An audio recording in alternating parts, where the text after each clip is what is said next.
प्रकृति के 3 गुण सत्व, रजस और तमस जो सृष्टि के हर कण में विद्यमान है, हर मनुष्य में विद्यमान है।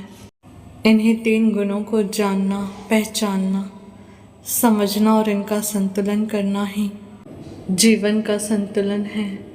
एक सुखी, स्वस्थ और सुंदर जीवन का आधार इन्हीं 3 गुणों का संतुलन और नियंत्रण है। मनुष्य इन 3 गुणों को संतुलित कैसे कर सकता है? सर्वप्रथम मनुष्य को संकल्पवान होना होगा। जब मनुष्य दृढ़ निश्चय कर ले, इस बात को ठान ले कि उसे एक संतुलित जीवन जीना है और वो अपने इस लक्ष्य को पाने के लिए निरंतर प्रयत्नशील और अभ्यासरत रहेगा, तब जाकर के मनुष्य की शुरुआत होती है। पहले मनुष्य सत्व, रजस और तमस गुण के बारे में जाने और उसे समझे। उसके बाद ही मनुष्य भली भांति अपने व्यवहार और अपने अंदर के गुण और अवगुण से भली भांति परिचित हो पाएगा। तभी वो खुद के अंदर की अच्छाइयों और बुराइयों को फिल्टर कर पाएगा, जिसे वो अब तक मात्र अपना व्यवहार समझ रहा था। जैसे किसी का बात बात पर गुस्सा करना, ज़्यादा सोना या ज़्यादा खाना या किसी चीज़ के लिए बार बार ज़िद करना, ये सब कुछ या इसके जैसे और भी मनुष्य को लगता है ये एक व्यवहार है। बट सच तो ये है, ये व्यवहार नहीं, ये मनुष्य के अंदर दुर्गुण और गुणों की प्रधानता है। इसके तमस, सत्व, रजस गुणों की प्रधानता है कि किसी की पूजा पाठ करने की आदत है या दूसरों की मदद करने की आदत है और कोई ज़्यादा खुश रहता है। ये सब सत्व गुण की प्रधानता है। और वही नकारात्मकता, उदासीनता, कला कलेश करने वाला, बात बात पे चिड़चिड़ाने वाला, ये सब तमस गुण की प्रधानता है। और वहीं जब कोई बहुत एम्बिशियस हो, जिसे बहुत पैसे कमाना है, पावर चाहिए, पोजीशन चाहिए, ये सब रजस गुण की प्रधानता है। और इन्हीं 3 गुणों के असंतुलन और अनियंत्रण से मनुष्य का जीवन अस्त व्यस्त हो जाता है। दुख, बीमारी, कला कलेश, कन्फ्यूज़न, भविष्य की चिंता, जीवन के महत्वपूर्ण पक्षों पर गलत निर्णय, मीन्स डिसीजन मेकिंग में कन्फ्यूजन, क्लैरिटी की कमी होना, रिश्तों में दरारें, खुद पर और दूसरों पर अपने रिश्तों पर विश्वास की कमी होना, मानसिक अशांति, डिप्रेशन, एंजाइटी, अपने अंदर और अपने जीवन में हमेशा कमी का एहसास होना, ये सारे जीवन के असंतुलन और अनियंत्रण की वजह से है। मनुष्य चाहे तो अपने जीवन को संतुलित कर सकता है। फॉर एग्ज़ाम्पल, जैसे अगर किसी को बार बार फीवर आ रहा है या किसी की तबीयत ख़राब है तो डॉक्टर सीधा ट्रीटमेंट नहीं करता, पहले वह उसके कारण तक पहुंचता है, ब्लड टेस्ट कराता है, उसके बाद ही रिपोर्ट आने पर मेडिसिन प्रिस्क्राइब करता है। और आज संसार में हर मनुष्य के पास उसके जीवन के दुख और अशांति का कारण नहीं है, फिर भी वो उसे सिर्फ ठीक करना चाहता है, फिर वो सही रास्ता हो या गलत। अपने मन को शांत करने के लिए, खुद को सुख पहुंचाने के लिए फिर वो हर पाप कर्म करने को तैयार होता है, फिर चाहे रिश्तों की मर्यादा लांघने पड़े या फिर मानवता की। बट जब तक मनुष्य को बीमारी का पता ही ना हो तो वो इसका इलाज कर ही नहीं सकता, और अगर इलाज मिल भी जाए तो वो टेम्पररी है, परमानेंट नहीं। कुछ देर का सुकून, कुछ पल का सुकून जीवन भर की शांति या जन्मों जन्म की शांति नहीं दे सकता। जैसे किसी स्कूल में एक छोटे से बच्चे का एडमिशन होता है ताकि वो अपने लक्ष्य तक पहुंच सके, एक अच्छा इंसान बन सके, अपने भविष्य को संवार सके, सुरक्षित कर सके। ठीक उसी तरह मनुष्य का हर जन्म किसी एक क्लास को पास करने के लिए मिलता है, और मनुष्य अगर कोशिश करे तो वो अपने हर जन्म में उस ज्ञान के एक स्टेप को पार कर सकता है। जिससे वो धीरे धीरे करके अपने मनुष्य जन्म के उद्देश्य, लक्ष्य, मोक्ष और मुक्ति तक पहुंच सके।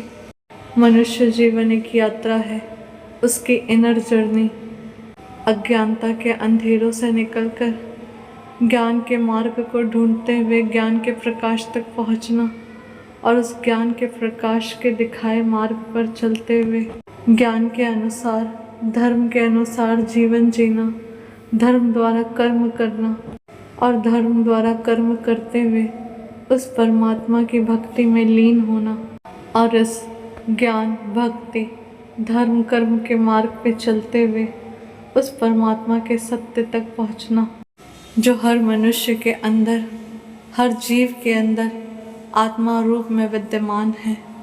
जीवन को संतुलन करने के लिए मनुष्य अपने सत्व गुण की प्रधानता को बढ़ाए और अपने अंदर तमस गुण के अवगुणों को जानकर, समझकर उसे नियंत्रण करे।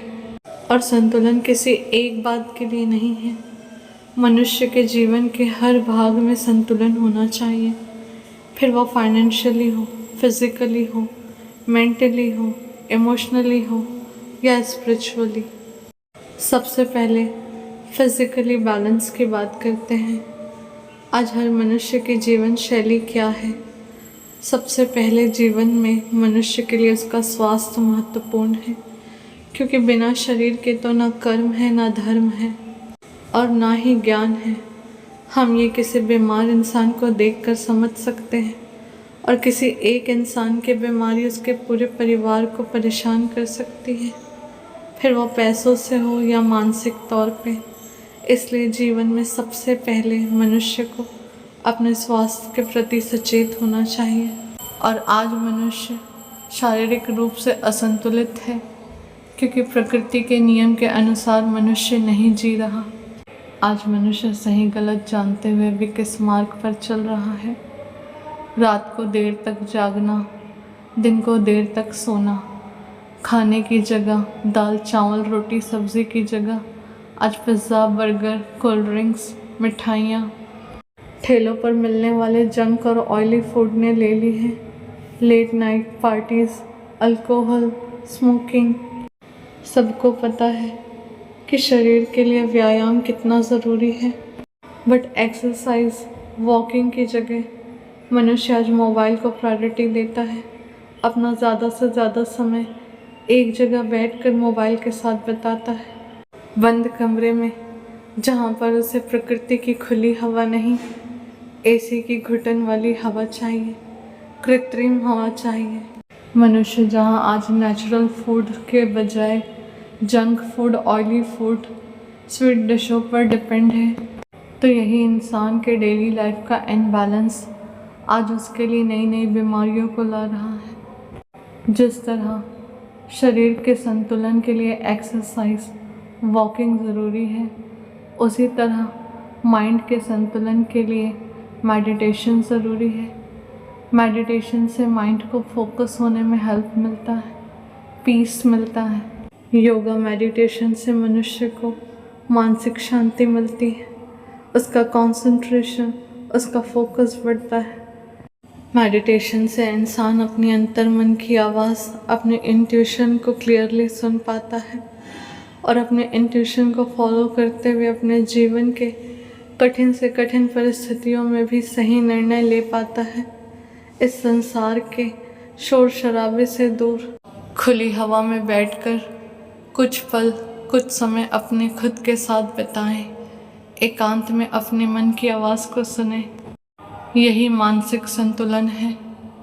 मेडिटेशन से मनुष्य की सोचने समझने की शक्ति में विस्तार होता है।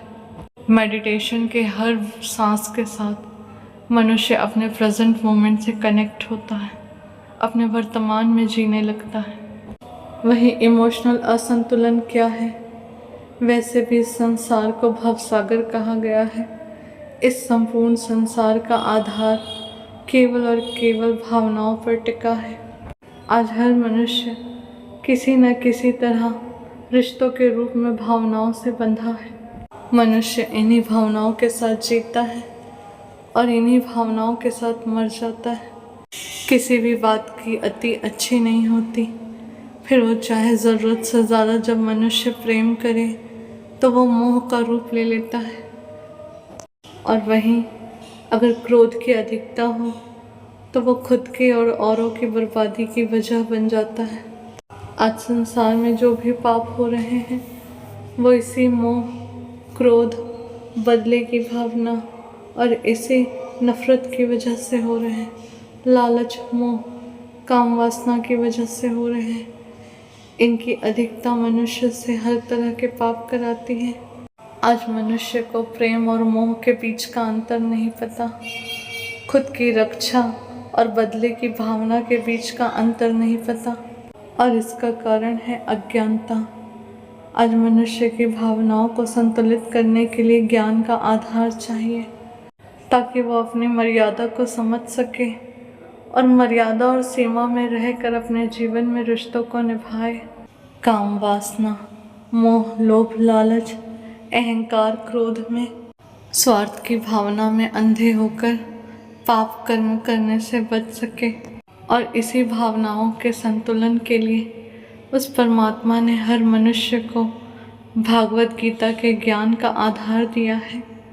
जिस भी मनुष्य की भावनाओं का आधार ज्ञान हो, उस मनुष्य की भावनाएं संतुलित होती हैं, मर्यादा में और अपनी सीमा में होती हैं।